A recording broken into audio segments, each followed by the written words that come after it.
Morning, guys. Got an itch. Okay. Good morning. It is a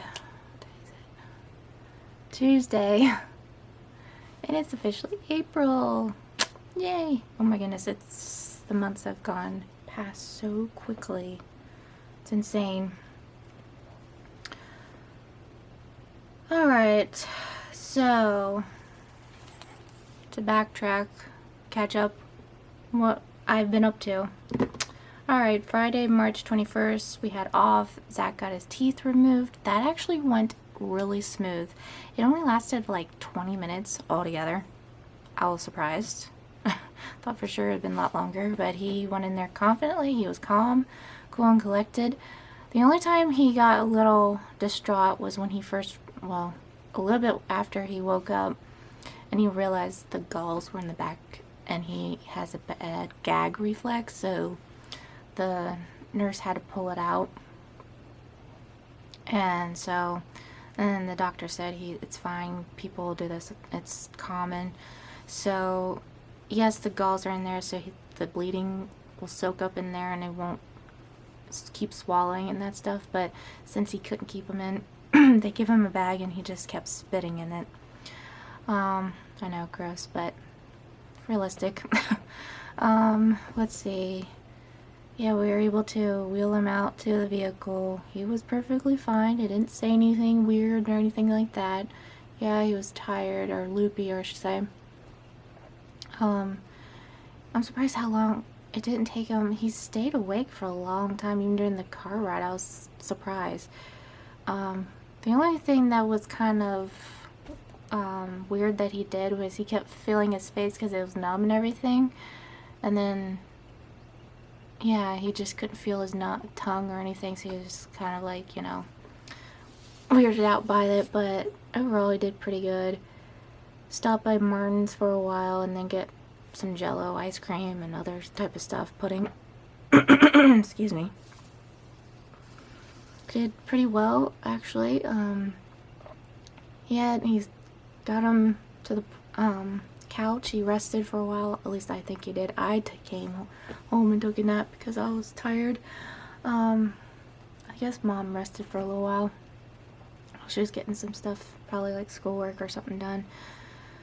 Yeah, overall he's been doing pretty good. He didn't need stitches or anything, which surprised me because I actually did. But I guess mine was different compared to his.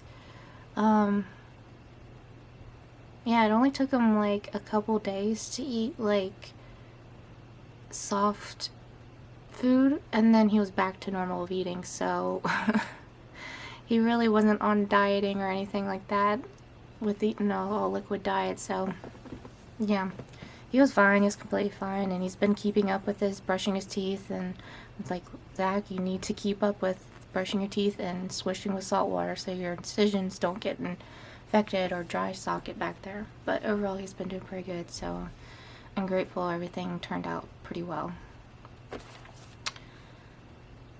It was also my grandfather's birthday, so happy birthday to him.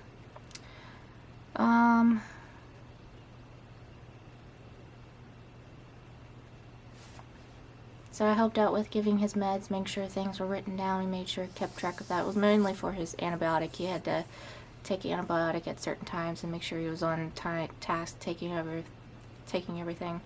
I did some dotting that day.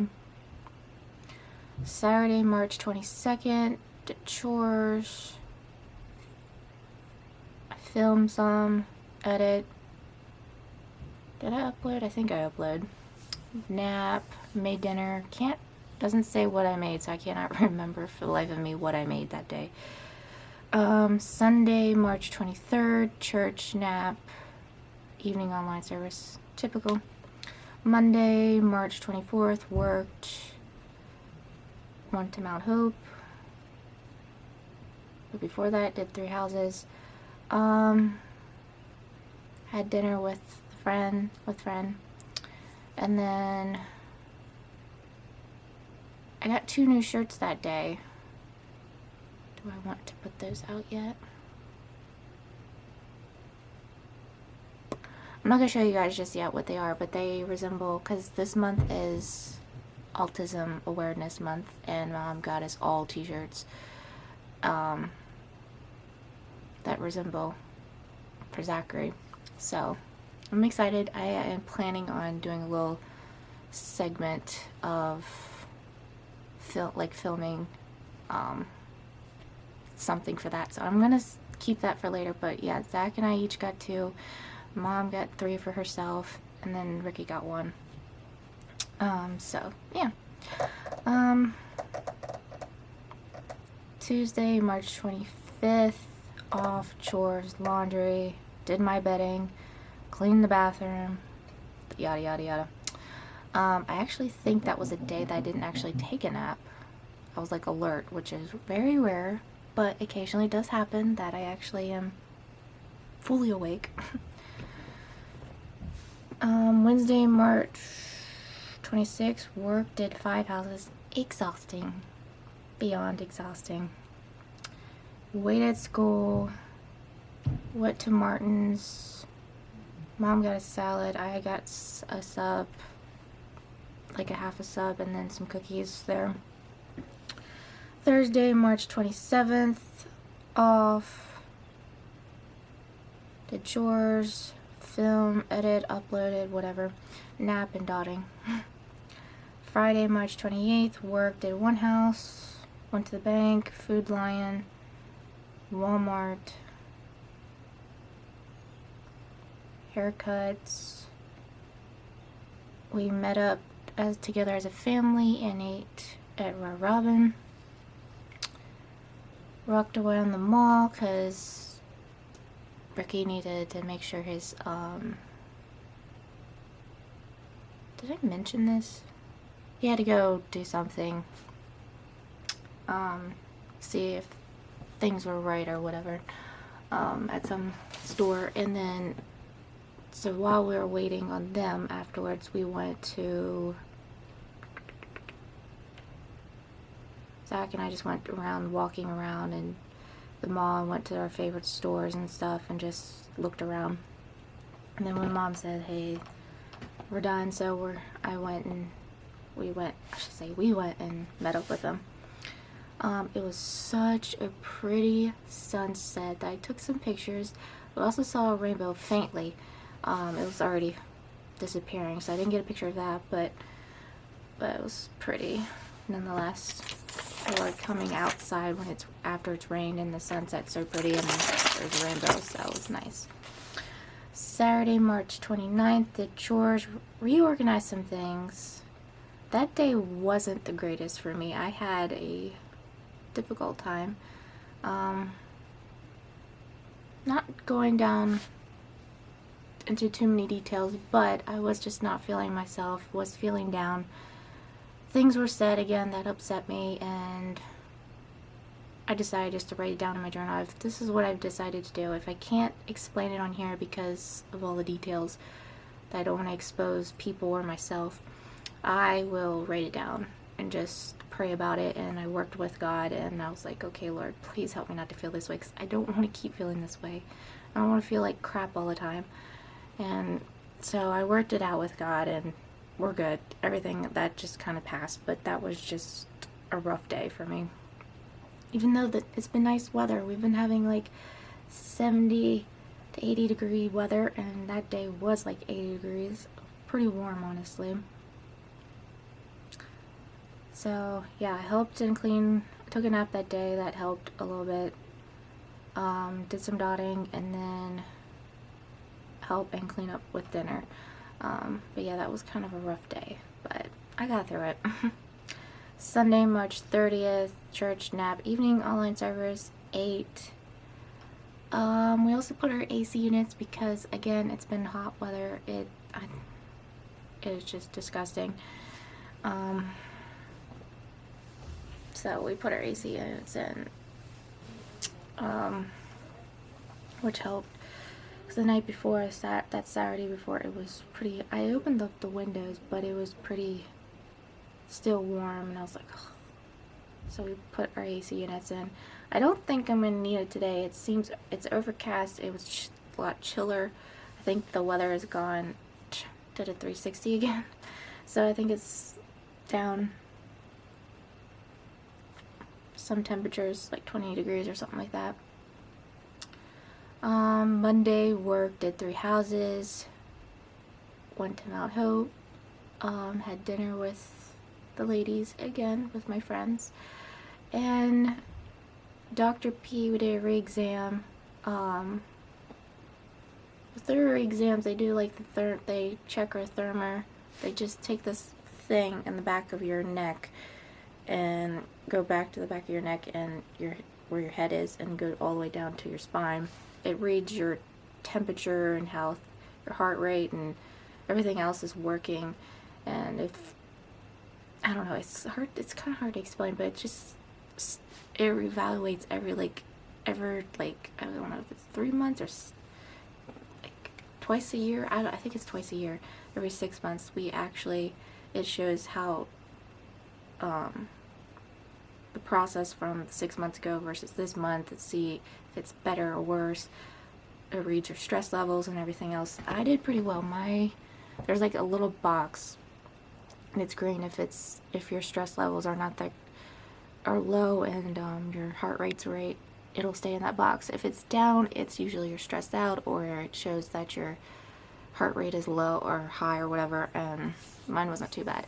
My neck, however, which I usually have problems with my left side, I knew I was having problems with having headaches because of weather, or the temperature rises, being hot. I've noticed I don't do well with hot weather. I get sweaty really quickly, I get hot, over fatigue, and then I want to pass out half the time. So I know the weather has been controlling the pain in my neck and stuff, and I've been getting headaches again. That's been fun. So excuse me. I noticed I had some red in here. Green and white are mild to basically great, and then yellow is kind of like ooh in the middle, and then red is definitely, it's irritated. So yeah, my left side of my neck was pretty irritated, but yeah, other than that, I was pretty good. I would say it's better than the other months. So yeah, and so today have off, obviously. I'm going to be filming, and then there's chores to be done. So yeah, that is pretty much it so far. I'm gonna get myself going, so I'll see you guys later for Bible time. Okay guys, it's everybody's favorite time of the vlog, Bible time. So let's get started. We are in Deuteronomy chapter 25. I had to kind of go reread over it to see if I was actually in this one, because I've been also doing Bible time with another platform, and I was like confused as to where I was, and the fact that I keep forgetting previously what chapter I'm on. But I'm pretty sure I have not read this one, and even if we did, it's okay, it's alright. So Deuteronomy chapter 25, this one does not have a title. Ooh, interesting. Okay. Suppose two people take a dispute to court, and the judges declare that one is right and the other is wrong. If the person in the wrong is sentenced to be flogged, the judge must command him to lie down and be beaten in the presence with the number of lashes appropriate to the crime. But never give more than 40 lashes. More than 40 lashes would publicly humiliate your neighbor. Okay. Not including the fact that you're being humiliated by being beaten in person, but yeah, more than 40. That is intense. If you don't know, if you are well known in the Bible, then you already know. But lashes were not just whips. They're made of like that leather, and I'm not sure how many actual strips of leather it was, but it also had broken up pottery attached to it, bone and other sharp things like glass and stuff. So that has to hurt. And when it rips you, it rips up your skin and everything else that comes up with it. That is a harsh punishment. But never give more. Okay, I already read that. You must not muzzle an ox to keep it from eating as it treads out the grain. If two brothers are living together in the same property and one of them dies without a son, his widow may not be married to anyone from outside the family. Instead, her husband's brother should marry her and have intercourse with her to fulfill the duties of the brother-in-law. I'm glad we don't live under these circumstances now. I don't, I could not live back in Bible times, especially as a woman. We had no rights. If our husband died, we had to marry, just like it said, to our brother-in-law, which is gross, in my opinion. I mean, some people can do it. I just could not do any of that. I'm just like, like, no. No, honey, no. Anyway.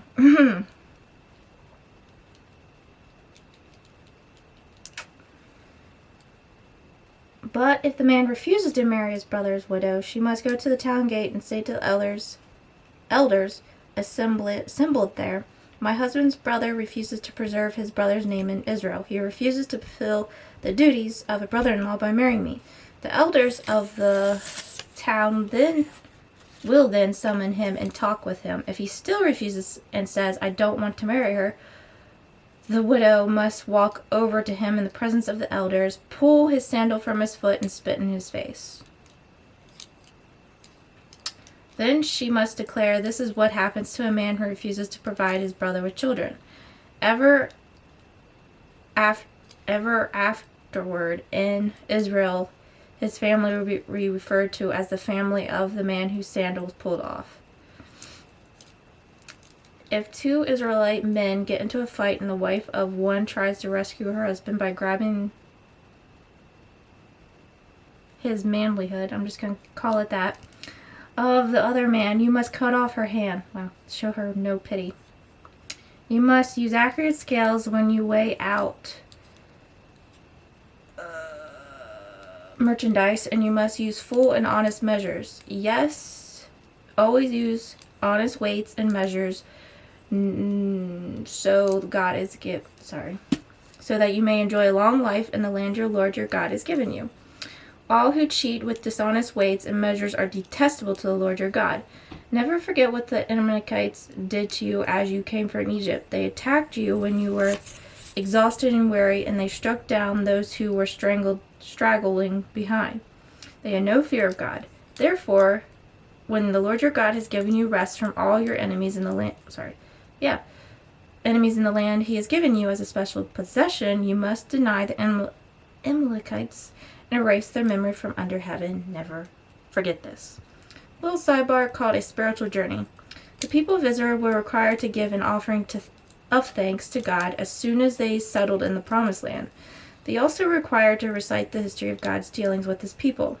Who have you told about your spiritual journey? Talking about what God has done is a great way to tell him thanks.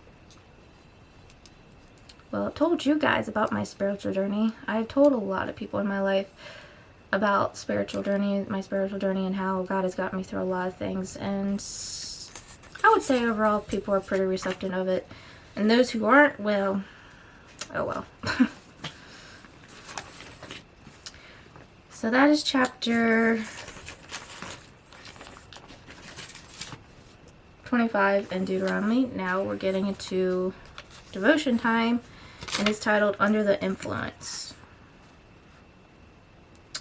And we're reading from Ezekiel 48, 8 through 12. South of Judah is the land set aside for special purpose. It will be 8 1/3 miles wide and will extend as far east and west as the tribal territories, with the temple at the center. The area set aside for the Lord's temple will be 8 1/3 miles long and 6 2/3 miles wide. For the priests, there will be a strip of land measuring 8 1/3 miles long by 1 3 1/3 miles wide, with the Lord's temple at the center. This area is set aside for the ordained priests and descendants of Zodiac, who served me faithfully and did not go astray with the people of Israel and the rest of the Levites.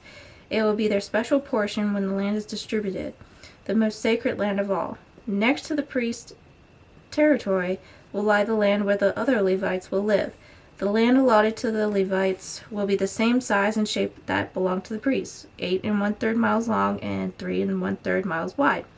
Together, these portions of land will measure 8 1/3 miles long by 6 2/3 miles wide. None of this special land may be ever sold or traded or used by others, for it belongs to the Lord and is set apart as holy.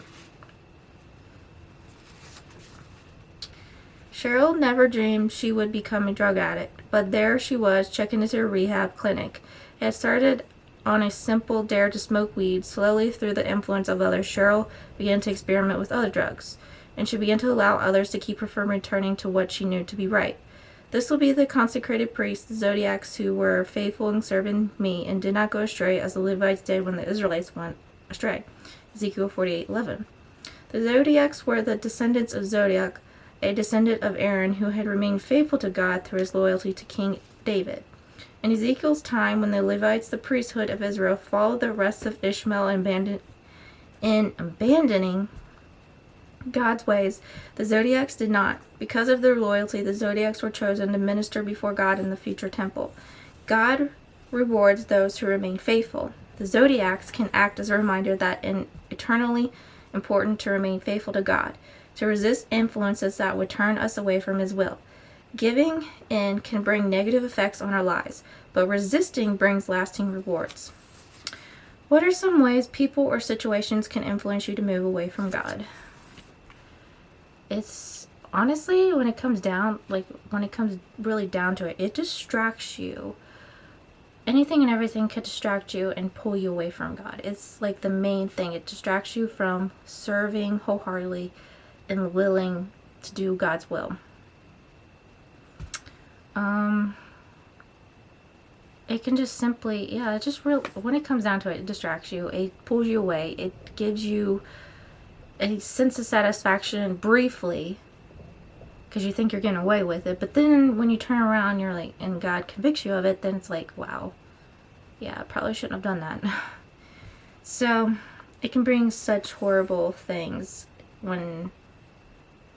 such negative effects once you do something bad. It's like, wow, I messed up. So thank goodness for the Lord Almighty, who's faithful and just and is willing to forgive us despite how evil and corrupt we can be some days. What strategies do you have to resist such influences? Ignore, avoid, get away from, ask God to help me, pray, get in the Word and pray. Surround myself by those who are good influences and get away from those who are negative. And that will pull me away from the Lord. So that is Bible time. I hope you guys enjoyed. As always, keep on smiling, stay positive. I love you guys. Jesus loves you, and I'll see you guys next time. Bye.